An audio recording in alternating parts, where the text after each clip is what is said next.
Well, good afternoon. Thanks for coming back. I think the presentations this morning were very good. The panel, I thought, was really excellent. Having just spent about the last couple of years before I took this job over there in the Pacific as commanding general of 3MEF, I found great interest in the remarks that went down.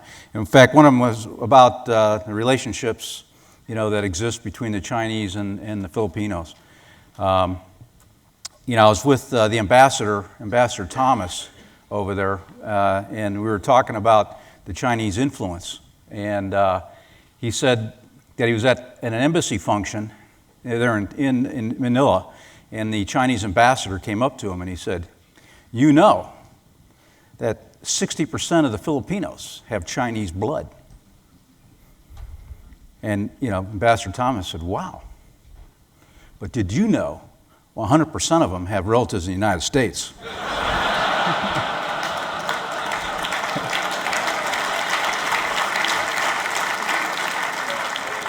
So I want to thank you for bringing me up here during the bewitching hour. Everybody's just coming back with a full stomach probably.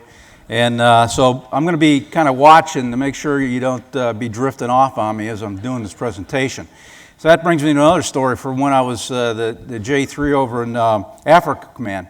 And we had a Tanzanian general come in, and he was talking about just life in Tanzania, and how they lead and how the German influence that still exists there. And so if somebody was very difficult and hard, they'd say, "You're being like a German. You're being like a German." And so he told a story about how this German officer was watching all the locals who were building a construction project. And so he'd just kind of sit there and just watch them. And of course he wore glasses. So, he'd have his glasses on and he goes, "Okay, it's time for me to go have lunch now, but I'm going to be watching you." And he walked over and he just set the glasses on the podium or on the table. So they knew he was still going to be watching them when he was gone for lunch. So if I don't see you falling asleep, I'm going to be checking the glasses afterwards here. So it is a complex environment that we're dealing with. Let's go to the first slide. It's a little short video. If we don't adapt to change and to the environment that we're in, that we are not doing our duty to help defend this country.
Okay, next slide. Okay, so what you saw is a lot of uncertainty. But what I'm here to talk to you about is about one thing that is for certain, and that is that the Navy Marine Corps team will be there if we're needed. And if you take a look at the future operating environment, many of those were just brought out.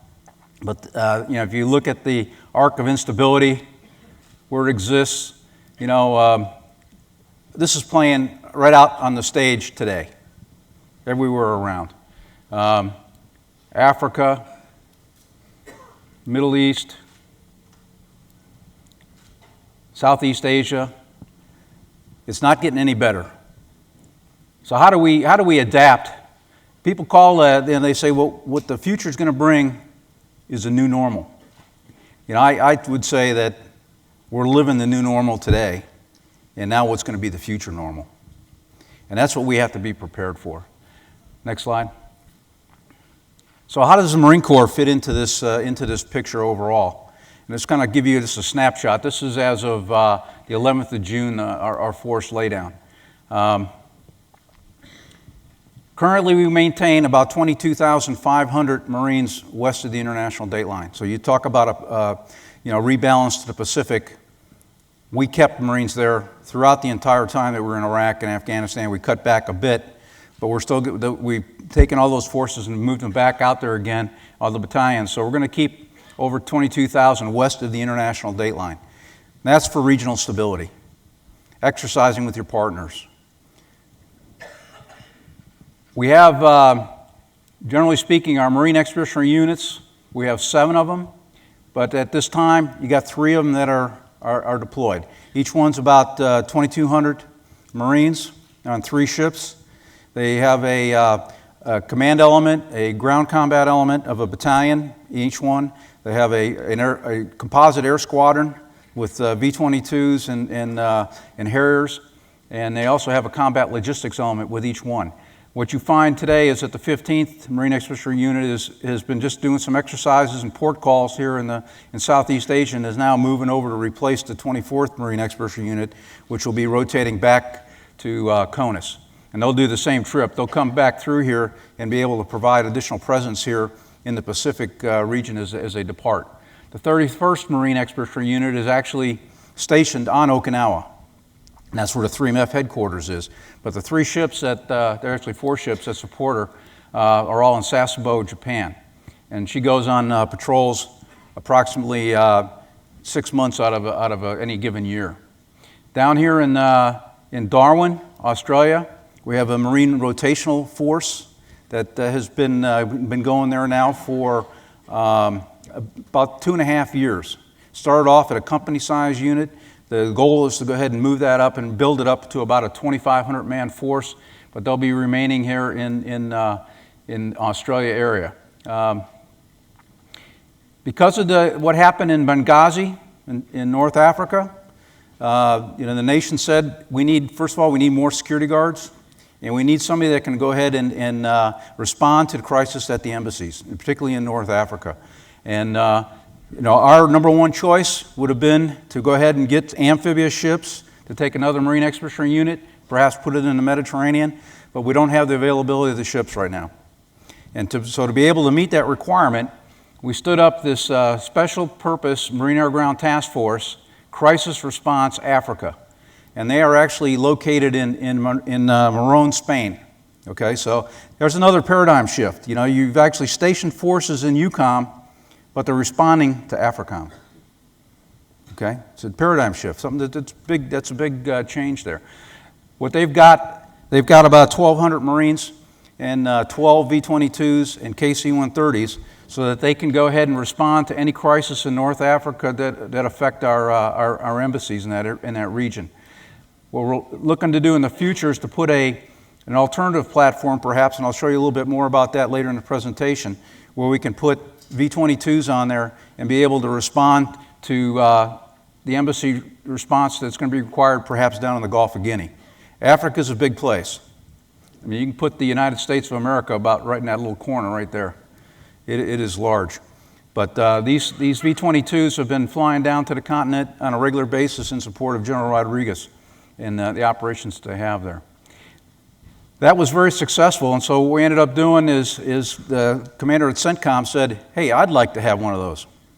So we ended up standing up another one and sent it over to CENTCOM. On any given day, this group right here, it's a little bit larger, they're about 2,000. They were in 7 different countries operating on a given day. From being in Iraq to Jordan, all throughout the Yemen, the whole area there. So quite a command and control challenge there for sure. And then you got, this is kind of economy of force effort down with Southern Command, but we also have just had a new special purpose MAGTF that we actually put down here in Honduras. They're going to be down there. They're focused on being engineers. So when the storms come through, they'll be prepared to help the nations that are down there. So the goal is from the Commandant is to keep 1/3 of our operating forces forward. Okay, either forward stationed or forward deployed. So such as these right here, and then of course in 3MEF, they're in Okinawa. You have the entire 3MEF headquarters. Not only do we do about 75 exercises, activities within the Pacific region a year, but they also respond to Korea. And so the Marines there on Okinawa, they have one purpose, and that is to be prepared to fight tonight if they have to. Okay, and then just a little plug for amphibious operations. People say, well, we don't think we're going to do these anymore. Let's be realistic here. 123 since across the range of military operations since 1990.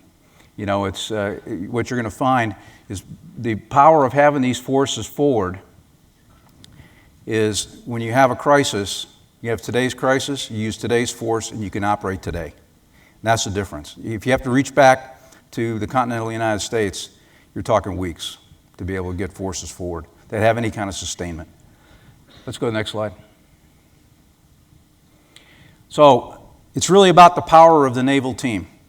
And as we've come out of Iraq and Afghanistan, we've refocused once again on the power and the synergy and the expeditionary character, particularly we have with the naval force.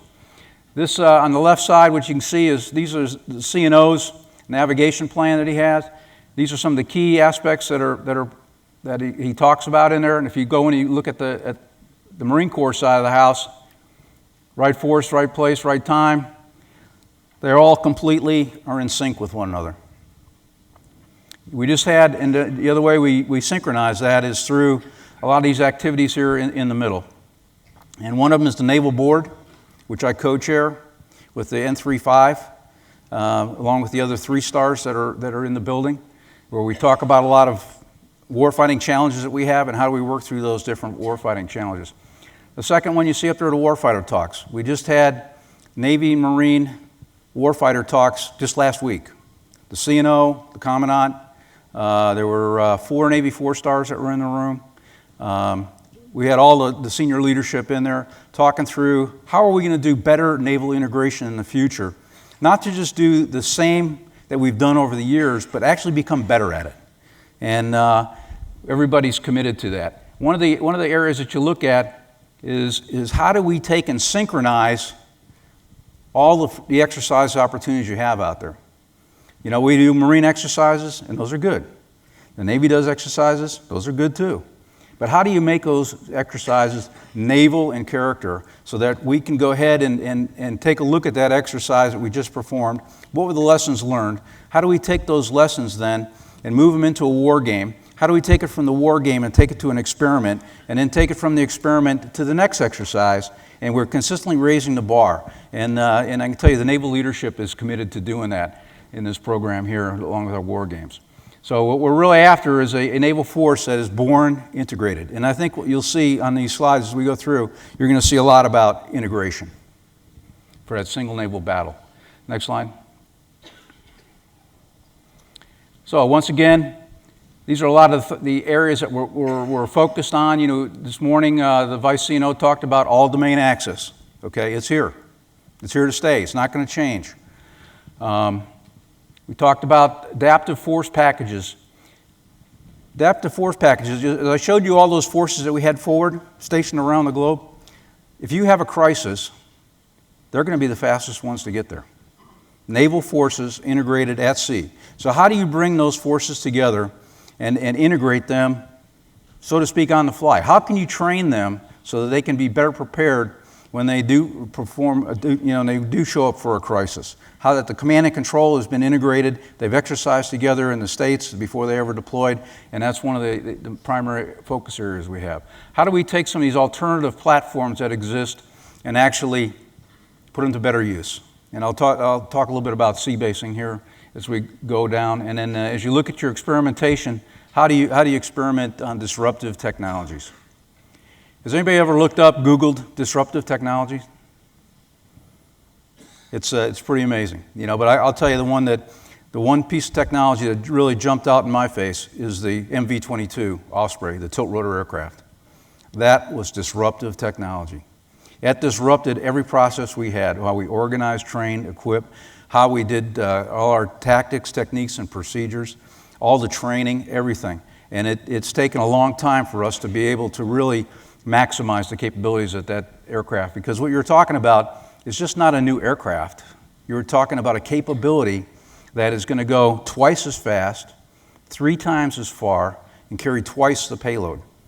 That's a big difference. Most of the time when you get a new aircraft or you get a new piece of gear, you know, you get incremental change.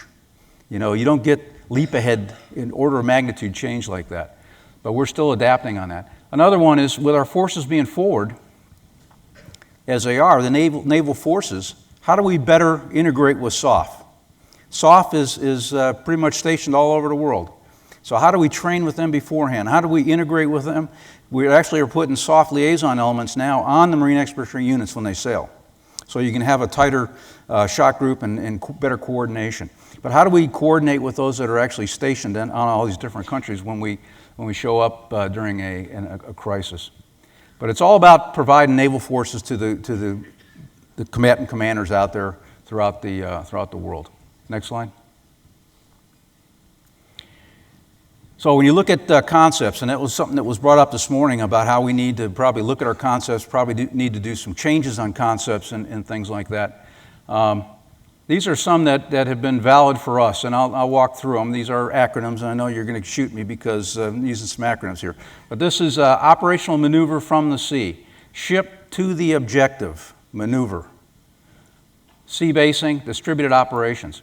So what you see here, you know, in years ago, what did you do? You took and you landed the force and you built an iron mountain on the shore, and then you projected the forces forward. Okay, in the future, what we intend to do is to operate from the sea base. So that you look at the MV-22 to be able to go ahead and go directly to objectives deep inland. Same thing, we're looking at high-speed maneuverability over the surface to be able to, because we're going to have to go from further out. You know, I'd say 15 years ago, we would say that this sea base had to be 25 miles out over the horizon to be safe. Today, this sea base is probably going to be pushed out beyond 50 miles because of the threats that exist out there today. So how do we overcome that? How do we adapt?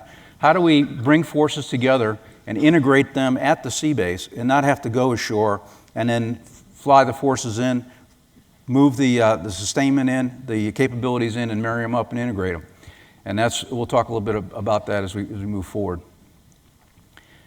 As we've worked through some of these problems, yeah, the Commandants actually had all of our 3-star and 4-star leadership sitting around the table doing wargaming. The last 2 executive offsites he had. And at the staff talks that we just had with our Navy counterparts, we did some of the same type of wargaming and talked through some of the key issues on things that we needed to go ahead and work on as we try to make this a single naval battle and not just focused on just one type of mission area. Next line.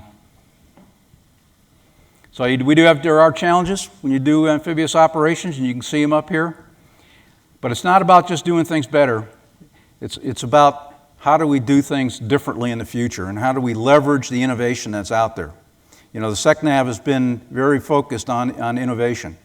And you've probably seen a lot of his recent speeches and whatnot on innovation, where he plans to take the Navy Marine Corps team.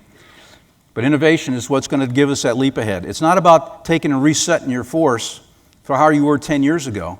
How are you going to go ahead and build the force you need for the next 10 years and beyond? And that's what we're going to have to get through innovation. Next slide. This is what I was talking to you about the sea base. 10 years ago, these are amphibious ships right here. That's what make up a Marine Expeditionary Unit. 10 years ago, you could not talk about amphibious ships and the Maritime Preposition Fleet in the same sentence. It was verboten, because one was a threat to the other. It's not. They are fully have the ability to integrate, and they're interoperable. And that's a lot of the experimentation we've been doing here in recent. As I talked about, this is a MLP, mobile landing platform right here, and you see it in the picture here. It's to be able to transfer equipment at sea and integrate forces at sea. We put a flight deck on it, and there's only one in existence today. The other one's being built now, but this is the type of a ship that we could put down in the Gulf of Guinea, where the threat level is fairly low when you look at the range of military operations, but it can be able to provide an aviation bed-down, secure site to be able to put Marines if we had to go into, say, North Africa or Guinea.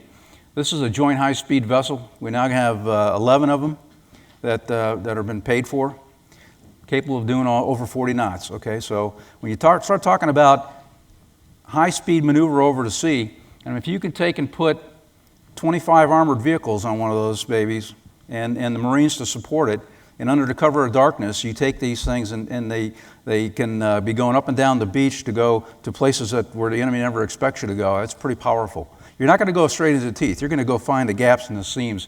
And I think these capabilities here are going to be very important to us. But you can see them here. So what we're working on, we've got the ships. We just don't have a ramp to be able to launch something from it. So we're working to figure out how do we build a ramp to be able to allow that to happen. So it's going to be the power of this is how do we take all these different capabilities that make up the sea base, and how do we better integrate those together to be able to give us the leap ahead capabilities that we need for the future. And how big is that sea base going to be? It's going to depend on the mission. You're not going to say it's going to support a Marine Expedition Brigade only. Maybe it's going to be something less than a Marine Expedition Brigade. Maybe it's a light brigade. Maybe it's a medium brigade. But it's all going to depend on whatever the crisis is and what kind of capabilities that you actually need. But we're also doing the Navy's doing a modernization on both the LCU and the LCAC as we speak. But the V-22 has been a complete game changer for the armed forces. It only took us a little while to get there, but we've got, I think, one more squadron yet to field. Next line. So what does it mean? We talked about it being a complex world. We need to have, you talked about cyber threats that are out there, so we need to have leaders that can think on their feet, that can understand the commander's intent, that can get out there and work in a distributed environment. And as we do these exercises, that's one of the things we're going to have to practice, is shut off all the communications, jam everything. How do you operate? And that's why we have to develop leaders that can thrive in that type of environment. It's going to be more urban, complex. Once again, integration is going to be the key. If you look throughout this, it's all about integrating systems. And it's about synchronizing those war games and tabletops and exercises, bringing them all together instead of just doing one activity after another activity after another activity and not linking it all together. That is going to get us to where we need to go, and that's going to be that single naval battle in support of that combatant commander. Next slide. So, last slide. Here's your the range of military operations. You want to be able to adjust that rheostat however necessary. You want to have forces that can conduct partner building, advise and assist, relief operations, but you also have to have forces that can operate on the far right side of that range of military operations. I'll tell you, we've got a great group here. I'm going to tell you, joint operations are hard. Anybody disagree with that? I mean, our partners look at us and they say, boy, you guys really got this stuff down. You guys really know what you're doing. But I'm telling you, it's hard. Joint combined are even harder. Joint combined interagency are the hardest, by far. Relationships do make a huge difference. This came from the Chief of Naval Operations right there. He said when he and the Commandant can walk in the room together and they've already talked through the issues, no one else in the building can touch them. They're an unbeatable team. And that's the way we operate in the operating forces as well. We have to make sure that we talk about here in contested environment. I don't think there's going to be any more permissive environments. I don't think you can count on a permissive environment. I think you're going to have to, every environment you're going to go into, well, even for an HADR, if you're doing partner capacity building, it's probably going to be uncertain, at the least, uncertain. And then the things that we committed to as a naval team was, one, develop the CONOPS for all the types of different missions we might have to perform, both at the Marine Expeditionary Unit level, brigade level, and the task force levels, the planning and exercising, and then how do we actually bring the Naval C2 together? You know, today, when you look at the Marine Expeditionary Units and the amphibious ready groups that are out there, they train and work up together for 6 months before they ever sail. They have a very regimented training program. But at the end of that, they can execute any mission that they're assigned. They got about 15 they train to in 6 hours. 6 hours from receipt of the mission to they actually begin to execute. Okay, pretty powerful. How do we take that synergy and move it up to the next level, for a brigade level, where you've got 3 or 4 MUs that come together and build a force? And that's what we've got to continually do, and that's about is exercise. You know, if you look at joint operations, there's kind of the way they look right there. You know, when we started out in Grenada, what did we do? We were deconflicted as services. You know, we got into Desert Storm, we became more interoperable. We could talk to one another at least, coordinate. Just recently in Iraq and Afghanistan, we've come to more full integration. And actually in Afghanistan now, we've gotten a certain amount of interdependency. And that scares a lot of people, interdependency. But this is where we're going, and this is where we need to go. And these are some of the major exercises that we've been conducting. And just as I said, you do a bold alligator, you take all the lessons learned, you roll them into the war game, you do the experimentation, and then you take them to the next exercise. It might be on the Dawn Blitz, it's on the West Coast, or Songyong over in Korea. So we've got our challenges ahead of us, but I think that the Navy Marine Corps team is very well postured to be able to respond. When we talk about complex situations, I don't think any other team in the world today can do it as well as the Navy Marine Corps team. Next slide. With that, I'll take your questions.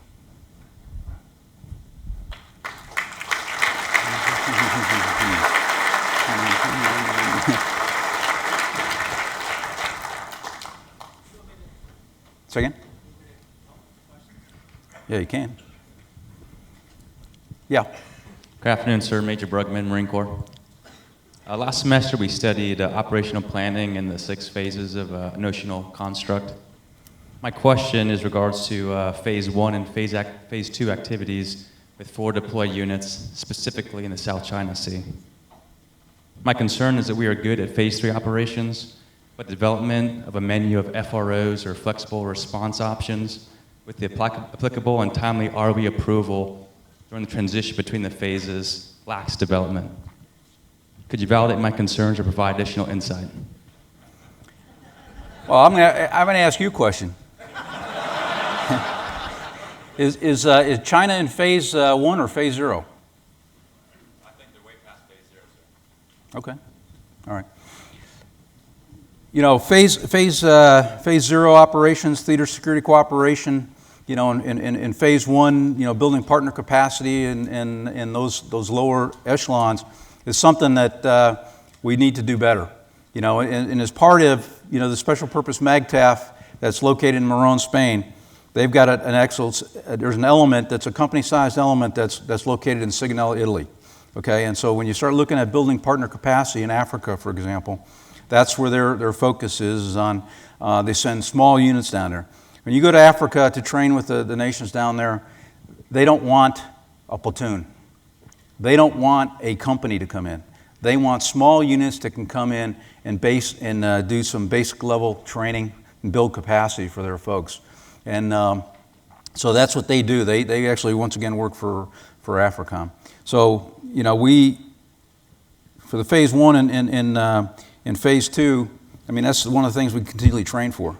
You know, and as we move forward and we redesign these exercises, that's the one thing that we're pushing to make sure that those are designed into those exercises. But even in phase 1 and phase 2, They may not be in a permissive environment. I mean, I can remember doing the tsunami in Indonesia back in '04, and we were going into Sumatra, and there was a civil war going on. And the question was, are you going in with your body armor and helmets and rifles? Or are you going in with soft covers and assume a certain amount of risk? And the decision was made that we were going to go in with soft covers and assume a certain amount of risk, and it paid off. It paid off. So those are decisions that have to be made, but those are things that have to be rehearsed. And it's the same thing. It's about being ready to go. In 3MEF, that's what I really prided the MEF on, was to being prepared to fight tonight in Korea, being prepared to go to respond to any natural disaster that would come up. So, like, I'll just give you an example: the Operation Tomodachi.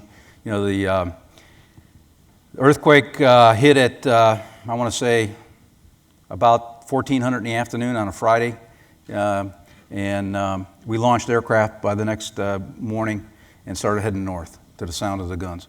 So that was the first complex crisis. Now you talk about training. That's a complex crisis. You got a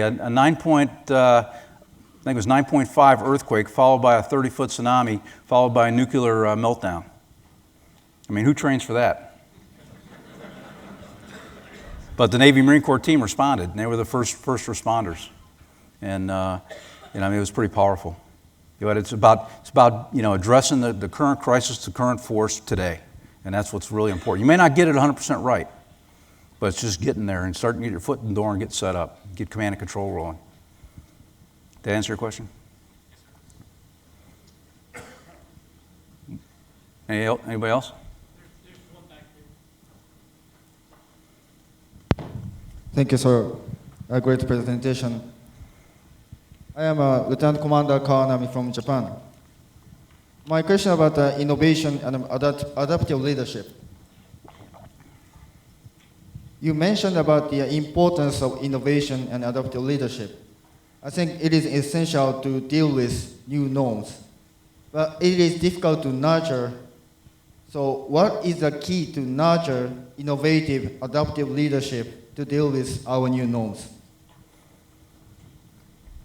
Well, I think it's training and exercising, okay? And particularly with your partners. The more you can train and exercise with your partners, the stronger you're going to be. Because we're not going anywhere by ourselves. The Marine Corps is just not going in and be there by ourselves. We're going to be part of a joint force. We're probably going to be part of a coalition force. So it's about that training and exercising with your partners. The strength of, I'll give you like an example of a Cobra Gold exercise. Have you heard of Cobra Gold? I think it's the largest live exercise we have in the world today. I know when we did that particular exercise, you had a live X portion, and then you also had a staff X. In the staff X, you had up to 20 nations that were part of that staff X, and they were part of my staff. Okay, they were my J3, they were my J5. They filled a lot of the key positions. And you work through it, and you train together, and you go through all the course of action development. You go through all that together, and why is that important? Well, because if you had another tsunami down there that hit, like in 05, 04, those are the same guys that are going to show up. It's about building those relationships, and the SOF community is really good at building relationships. It's about having those established relationships. It's like going from Okinawa to the Philippines, that you go to Clark Air Base and you know that's exactly where you're going to go. This is the building I'm going to. I know who the base commander is. I was just there and exercised with these guys, 2 months ago. And guess what? Now we're responding to a crisis that's going on down there, and it reduces all the time, and it reduces all the problems you have with trying to, set up relationships and establish those types of valuable relationships. So it's about training and exercising. That's how you're going to get there. Did that answer your question? Yes. Sir, Commander Townsend, along the same lines with security cooperation and specifically HADR from the previous question, as a former J5 Southcom guy, I was happy to see the special purpose MAGTF that you have down there. Curious as to what your thoughts are on how we tie that to national security. That's a prepositioned force that's there, as you described, for HADR contingencies. But how do we sell the tie to national security to the public? Well, I think national security is something that is going to be forward, and you have to be forward, I believe, to be able to establish those relationships, to have that credibility, to be able to accomplish the mission. Having this force, it's like 453s and about 200 Marines down there, and they're at Sotacano, I believe it is the site. But if you have a disaster, that means they're going to be able to respond, within a matter of hours. As compared to trying to deploy forces to come from the United States to get down there, or to be able to get a ship that's going to be able to get out of port, that's going to have the right mix of forces on there to be able, or if they're one-off training, if you had a MU that was training in the last days of their workups, they'd send those guys straight down there to be doing something like that. So it's about being forward, it's about creating relevance and stability. Does that answer your question? Yes, sir. The Army has a shoulder-fired missile that will produce 8,000 degrees Fahrenheit temperature inside a tank. And my question is, you're building littoral combat ships out of aluminum. Now, down in the Falkland War, there were a lot of problems with aluminum in combat. So are you using a material that's really suited for the need? The Joint High-Speed Vessel is also aluminum. It's built. One of them is actually built by the exact same company. There's two different littoral combat ships that are out there, built by two different manufacturers, but one of them is built by the same one that does the high-speed vessel.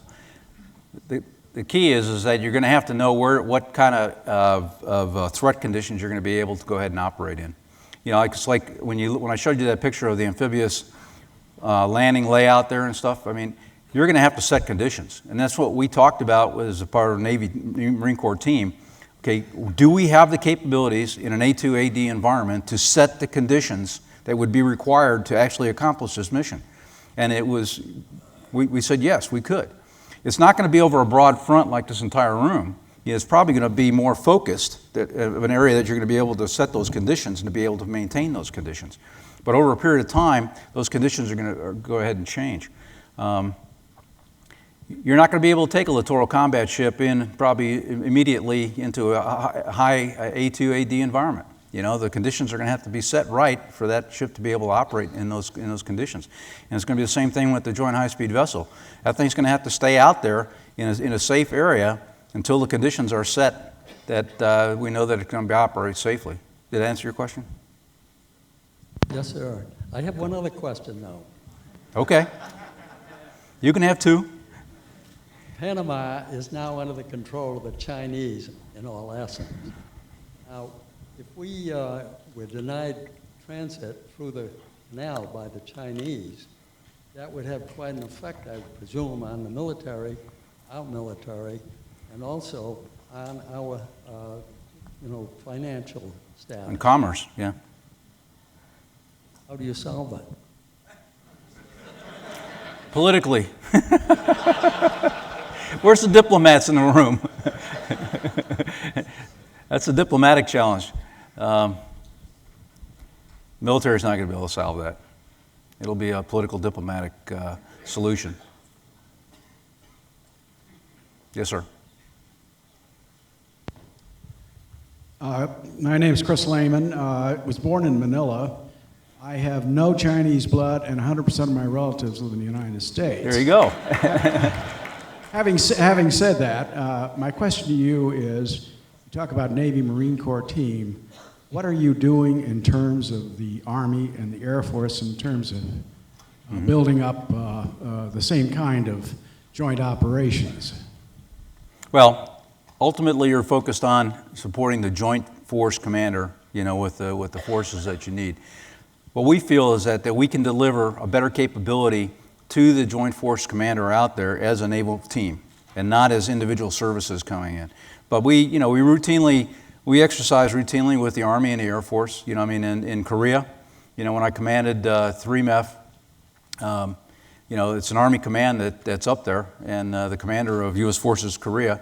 And we operated extensively with him. We exercised with him on a routine basis with the soldiers up there, as well as the Air Force. 7th Air Force was there as well. So I mean, any fight that as we do capability development, that's probably my number one priority, is to make sure that any system that we are developing is going to be born joint, not just for the Marine Corps or just for the naval team, but to actually be joint interoperable, so that as we're forces forward, as I showed you, and what the intent will be, if we get there quickly, that we can set up an open architecture that's going to meet the joint standard, so that when more joint forces come in, that they'll be able to plug into that architecture to be able to operate and have effective command and control.